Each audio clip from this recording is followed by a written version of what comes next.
Depuis janvier, Yarou et Belletza sont les heureux parents de 3 petits louveteaux.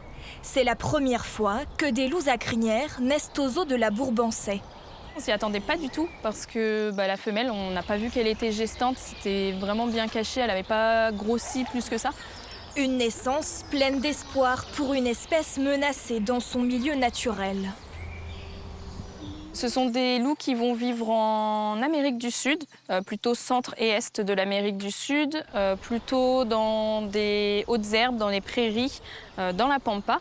Et donc, ce qui les menace principalement, ça va être l'exploitation du territoire, la déforestation.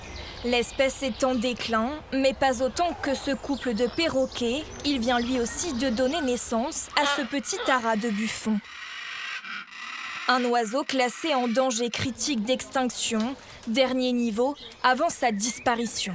Ces perroquets, souvent, ils sont chassés par soit les habitants d'Amérique du Sud, qui vont les chasser pour récolter leurs plumes pour les tenues, pour les braconniers, bien sûr, qui vont récolter les plumes pour les revendre sur le marché noir.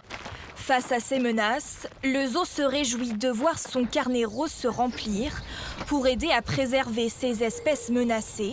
Ce ouistiti pygmée, sur le dos de sa mère, n'a même pas 2 mois. Ces espèces en parc zoologique, bien sûr, plus on les reproduit, plus on peut créer une population de parcs pour préserver l'espèce en parc et aboutir à de la réintroduction pour le plus d'espèces possible. Mais les projets de préservation restent encore trop rares. Selon des chercheurs de l'Université de Hong Kong, près de 94% des espèces menacées ne bénéficient d'aucun financement pour leur conservation.